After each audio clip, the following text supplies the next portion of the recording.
Salutations, c'est Chubby, j'espère que vous allez bien. Aujourd'hui je vous retrouve pour un autre rendez-vous du samedi. Donc pour ceux qui sont arrivés sur la chaîne depuis très peu de temps, le rendez-vous du samedi c'est une vidéo dans laquelle je vous parle de la lecture qui m'a suivie durant la semaine et du thé que j'ai préféré boire. Aujourd'hui je vais donc vous parler des Outrepasseurs, le tome 1, écrit par Cindy Van Wilder aux éditions Gulfstream. Donc j'avais acheté ce livre lors de la convention Trop des légendes qui se déroulait en mars je crois, quelque chose comme ça.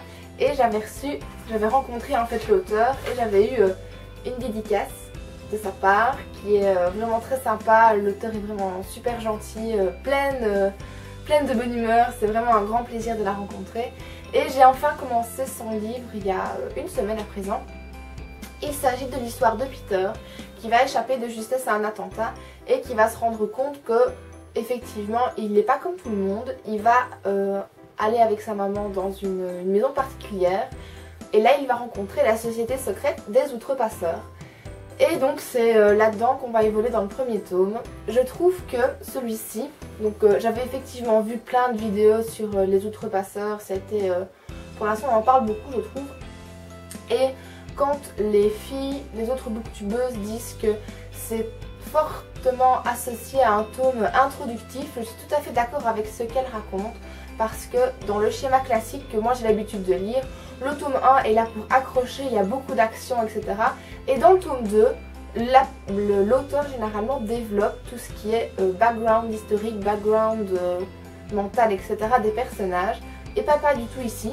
On prend l'histoire dans l'ordre, on met en place vraiment tout l'univers, toute la société, etc.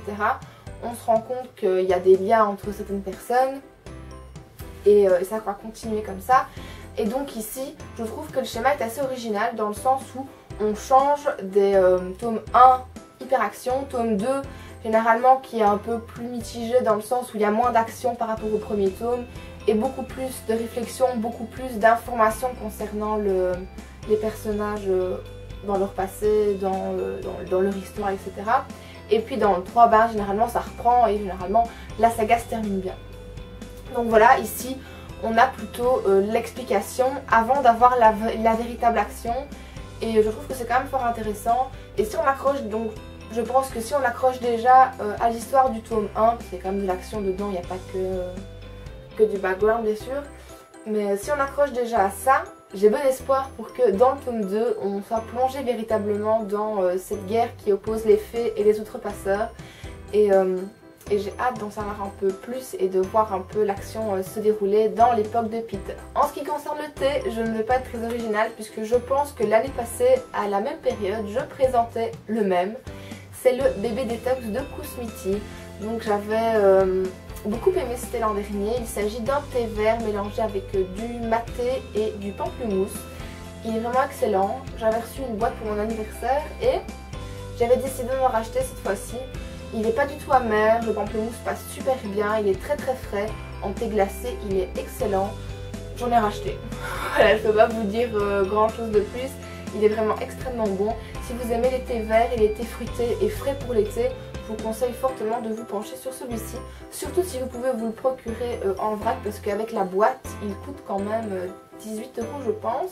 Mais si vous avez déjà une boîte, ben vous pouvez le demander en vrac et là il m'a coûté 9 € pour 100 grammes. Et voilà, c'est terminé pour ce rendez-vous du samedi, j'espère qu'il vous aura plu. Dites-moi en commentaire ce que vous avez lu et ce que vous avez bu cette semaine, ça m'intéresse toujours. D'ici la prochaine vidéo, je vous fais plein de gros bisous et portez-vous bien. Salut! Et j'ai gardé le meilleur pour la fin en vous parlant de Le lit avec, écrit par Megan Lindholm et Steven Brust aux éditions Actu F.